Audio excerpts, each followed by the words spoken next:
Olá pessoal, sou o professor Danilo Oliveira. Nessa aula aqui nós vamos falar sobre a Batalha das Termópilas, continuação das nossas aulas sobre as guerras greco-pérsicas. Então, dentro de instantes, a gente vai começar.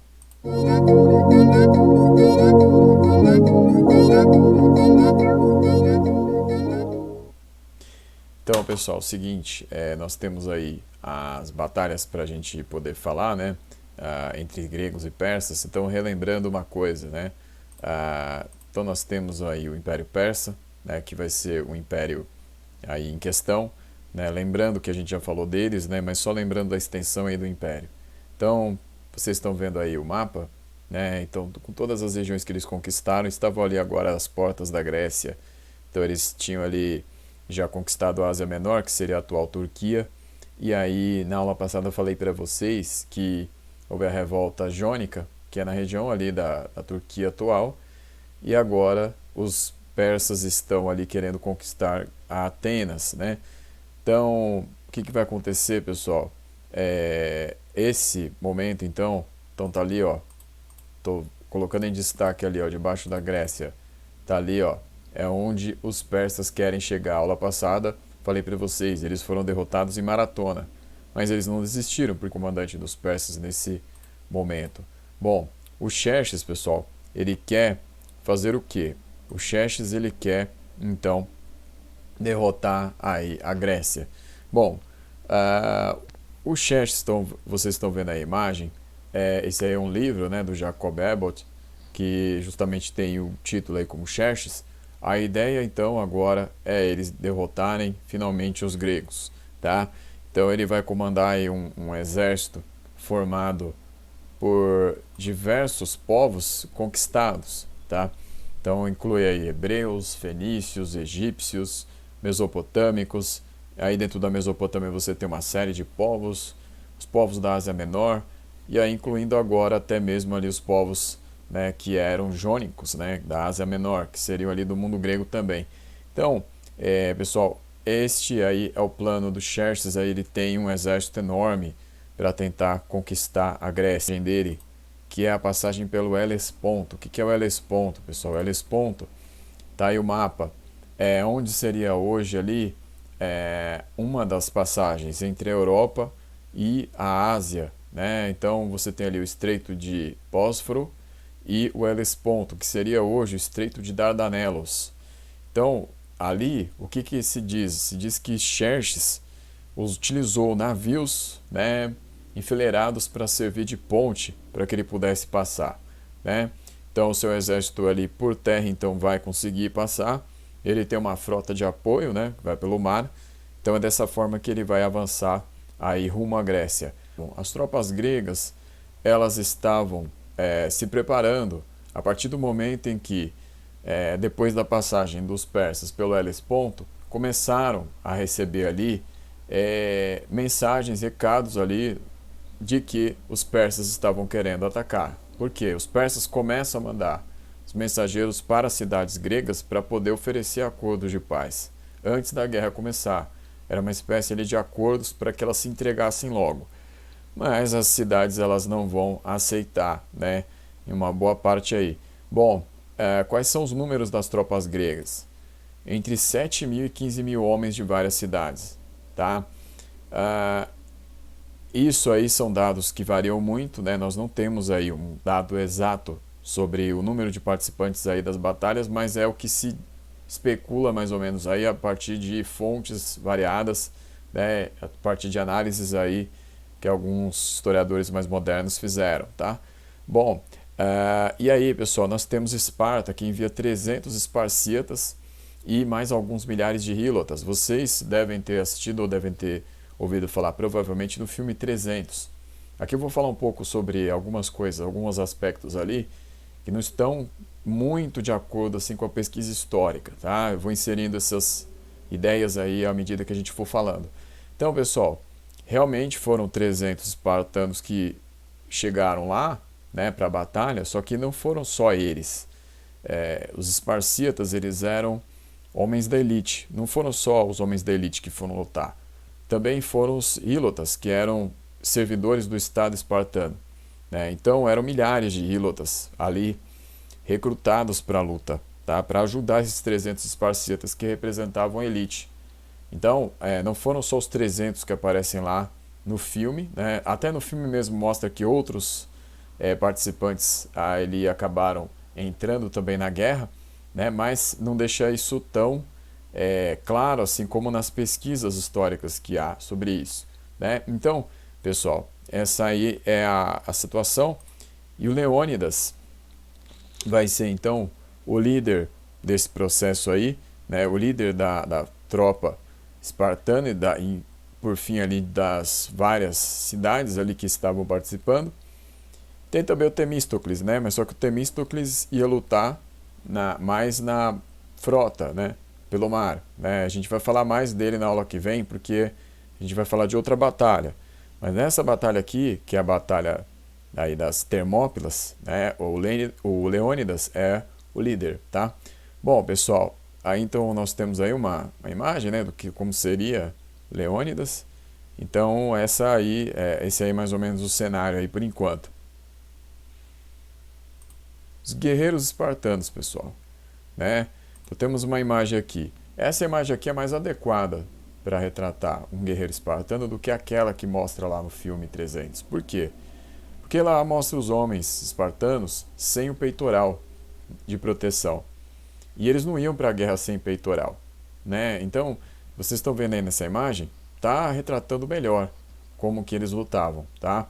Então o resto ali dos adereços que aparecem no filme, estão mais ou menos aí, né? Você vê o capacete, o escudo, aí não aparece tanto, né? Mas assim, a questão da caneleira, né? Que ela era importante. Então assim, esses aí são detalhes importantes para o guerreiro se proteger, né? Mas, enfim, lá no filme não mostra tudo. Bom, aí pessoal, é o seguinte, nós temos uma imagem aqui dos 300, né? Isso aí já é uma imagem do filme. Então, qual é o problema na formação aí que se mostra no filme? É que ela, às vezes, dá a impressão de que fornecia uma proteção perfeita para os guerreiros, né? E não era. Isso aí vai ser explorado pelos Xerxes, né? Daqui a pouco eu vou falar sobre isso. Mas o que acontece? Quanto peso esses guerreiros carregavam? Eles carregavam aí juntando capacete, juntando escudo, lança ou espada, peitoral, bracelete, tudo que eles carregavam aí dava em média uns 30 quilos. Então era muito difícil no campo de batalha você ter ali os guerreiros correndo e de repente ter que se juntar todos para fazer uma formação para se proteger do ataque aéreo, né? Um ataque de flechas, né? Então era muito difícil fazer isso, né? Mas enfim, eu já vou explicar mais ou menos daqui a pouco aí para vocês entenderem melhor. Vem a Batalha das Termópilas, tá? Então, as Termópilas aí nós temos uma foto, né? Aí como ela seria hoje. Então, você tem ali as montanhas, tem a região mais baixa e na direita ali, não dá para ver, mas você já seria o comecinho do mar, né? O que acontece? É uma região estreita. Então, qual é o plano aí? O Leônidas vai levar aí esses homens todos para fazer uma espécie de força ali de fechamento das passagens mais estreitas aí das Termópilas. Por quê? Mesmo os Xerxes tendo aí muito mais homens que o Leônidas e o resto aí dos gregos, vai ser difícil eles passarem com tanta facilidade se fechar o lugar ali estreito. E como eles não passaram ainda com as tropas ali naquele lugar, eles não conhecem, então seria fácil para os gregos, né? Relativamente fácil para os gregos fazerem isso porque eles conheciam a região, né? 80.000 e 200.000 homens, tá? Esse aí vai ser o tamanho das forças persas. Bom, juntando aí todos os gregos, já falei para vocês, entre 7.000 e 15.000, né? Não foram tantos guerreiros assim mandados pela Grécia, né? Porque foi uma situação às pressas, né? Ali colocada. Mas tinha um plano, tá? Havia um plano, né? Depois vocês vão saber qual que é esse plano aí. Então, entre 80.000 e 200.000 persas, pessoal. Os persas não eram tão bem protegidos quanto os gregos, tá?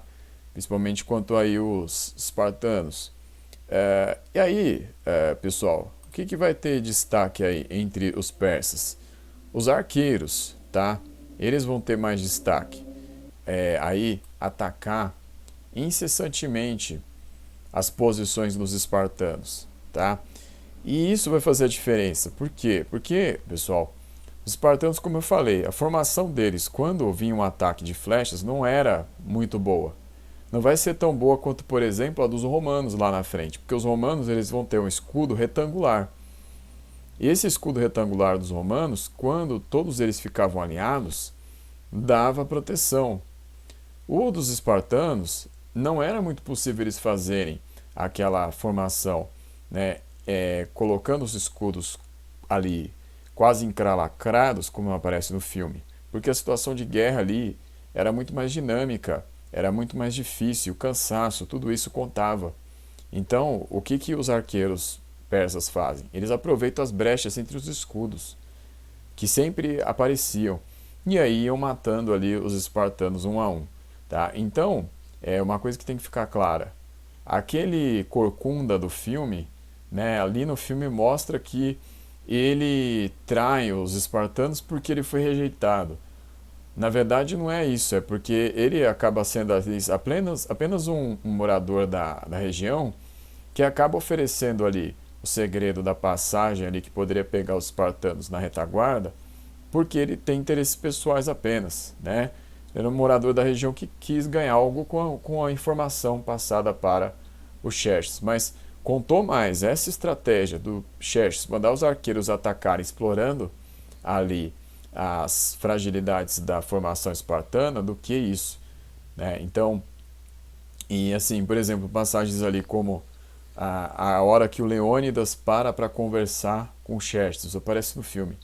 Na vida e na questão da história mesmo, isso provavelmente não aconteceu, não tem nenhum registro disso, né? Até porque o Leônidas não teria essa oportunidade de ter uma negociação com o Xerxes, porque o Xerxes simplesmente tinha um exército muitas vezes maior do que do Leônidas, né? Então, às vezes nos filmes aparecem muitos elementos assim para prender a sua atenção, né? Mas não quer dizer que eles sejam verídicos. Bom, pessoal, então os persas eles vão levar toda a vantagem aí.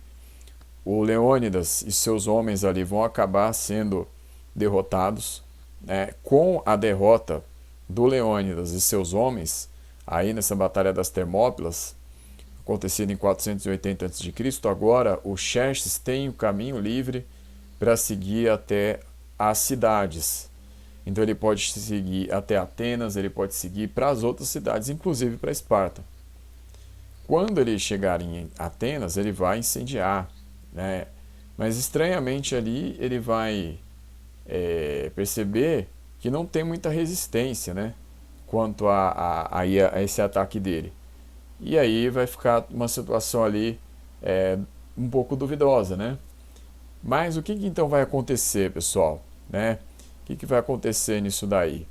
A gente vai ver isso na aula que vem, tá? Então, por enquanto, a gente fica por aqui.